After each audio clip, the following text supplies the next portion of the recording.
Hemos estado hablando sobre emociones y estados de ánimo. Y hemos hablado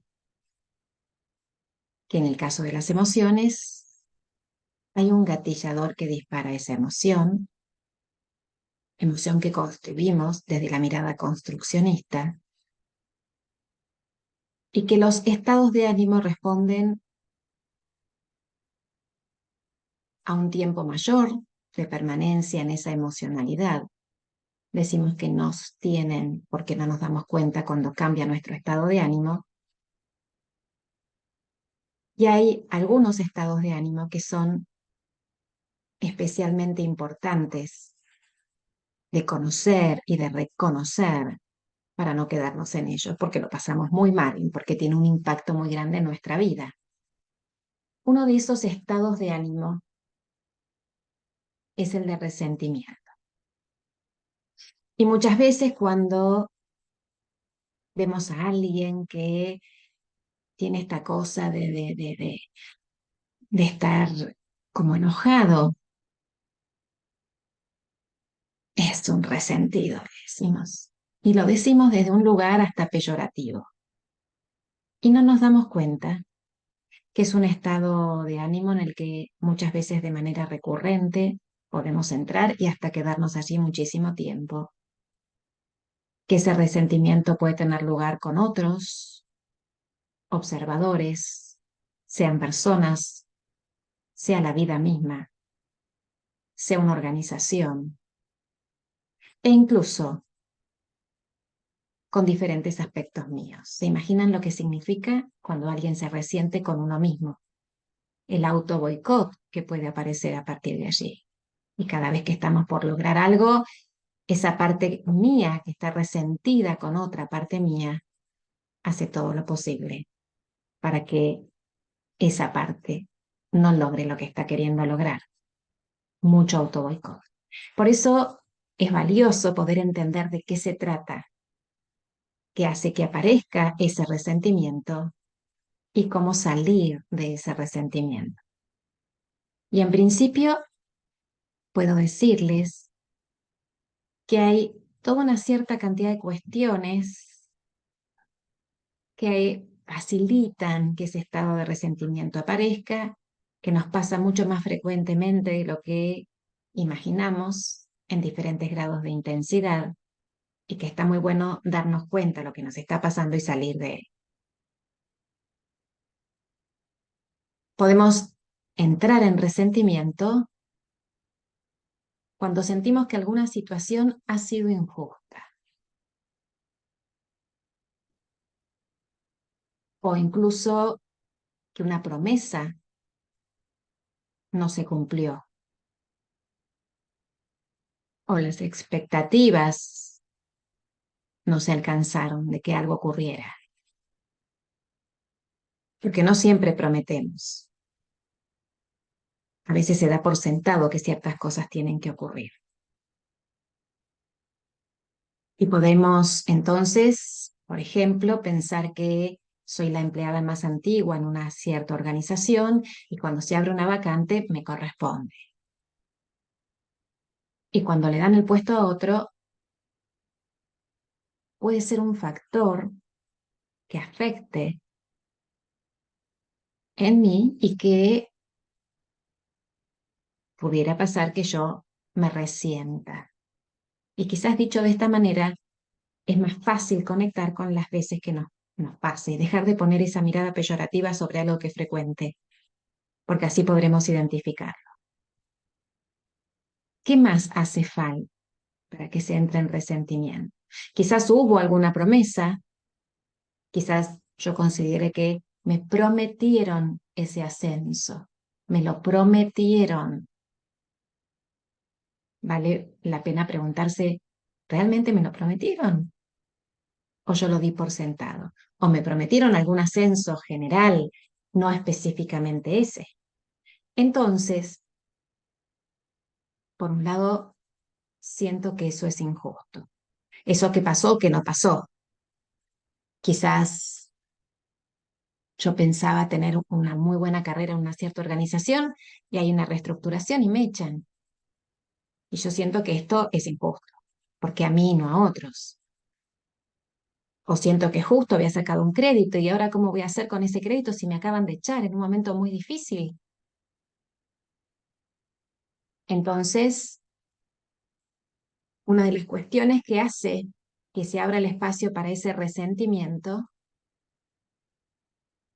es que, o por una cuestión de asimetría en el poder, por ejemplo, esto me ocurre con mi padre, o me ocurre con mi jefe, o me ocurre con alguien que tiene más poder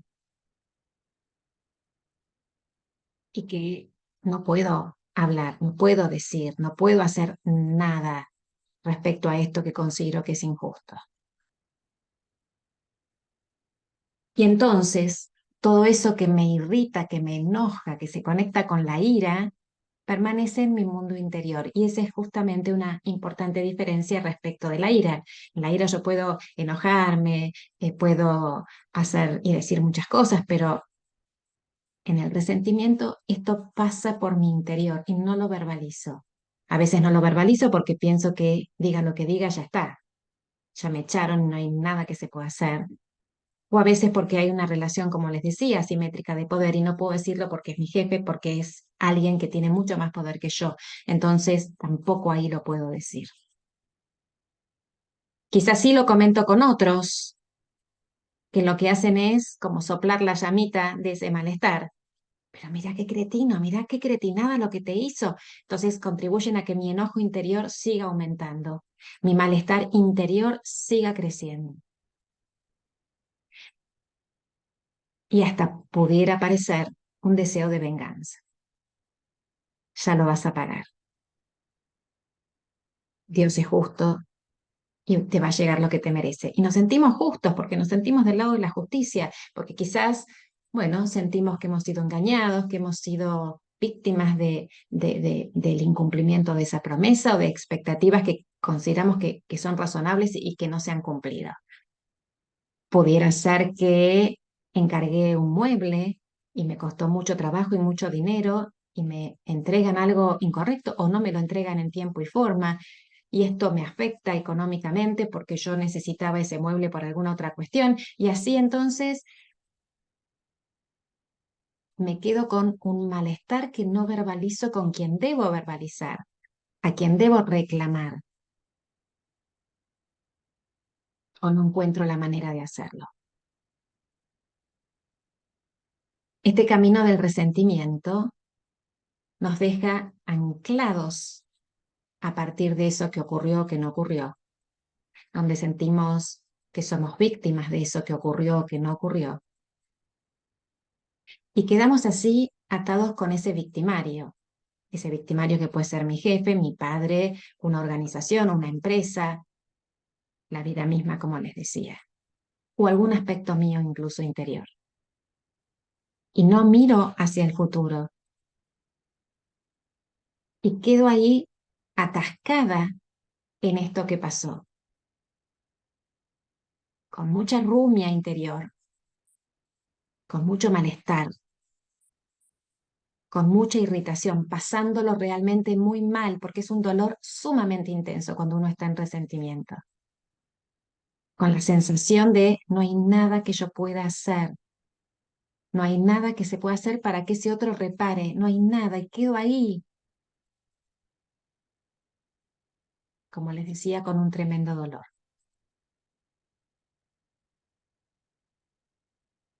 No podemos avanzar y nos repetimos y no queremos soltar. Y muchas veces las personas no quieren soltar porque temen olvidarse, porque no quieren que esto les vuelva a pasar. Y su vida se vuelve muy amarga. En realidad, cuando nos pasa eso, perdemos de vista que tenemos la capacidad de aprender para que estas cosas no nos vuelvan a pasar. Cuando hablamos de hechos e interpretaciones, hace ya mucho tiempo yo les decía que los hechos no se pueden cambiar y que por lo tanto resistirlos nos puede llevar al resentimiento. Los hechos necesitamos aceptarlos. Y aceptarlos no quiere decir que yo esté feliz y contenta con lo ocurrido, pero sí quiere decir que una vez que acepto, puedo elegir qué hacer, puedo elegir quién quiero ser frente a eso que ocurrió. Y quizás es ser un reclamo frente a ese fabricante que me entregó mal el mueble o que no me lo entregó y que me impactó muy profundamente. También es importante revisar si hubo efectivamente una promesa. Quizás yo conocí a ese fabricante y nunca ajustamos exactamente ni la fecha de entrega ni la manera de entrega. Quizás mi jefe nunca me había prometido el ascenso. Entonces, para salir del resentimiento es importante que revisemos esa conversación interna. ¿Hubo promesa o no hubo promesa? Quizás nunca la hubo y yo la di por supuesto. Eso nos pasa muchas veces en la vida. Quizás cuando encargué el mueble nunca pusimos una fecha de entrega ni hubo algo escrito que formalizara esa promesa. Y si lo hubo, bueno, esto ocurrió.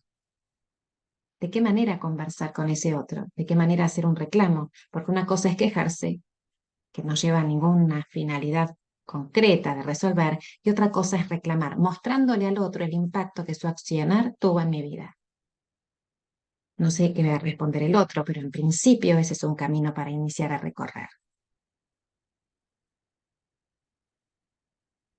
También es importante ver qué nos pasa con el perdón. Y aquí es un mundo para conversar sobre la posibilidad de perdón. Hay mucha resistencia a ese perdón. Lo que sí puedo adelantar hoy, ya que hablaremos sobre el perdón más adelante, que perdonar a un otro no quita que yo a su vez inicie acciones para que el otro repare lo que necesito que repare, porque realmente hubo un incumplimiento, porque realmente fue una promesa que debía cumplirse, lo que fuera.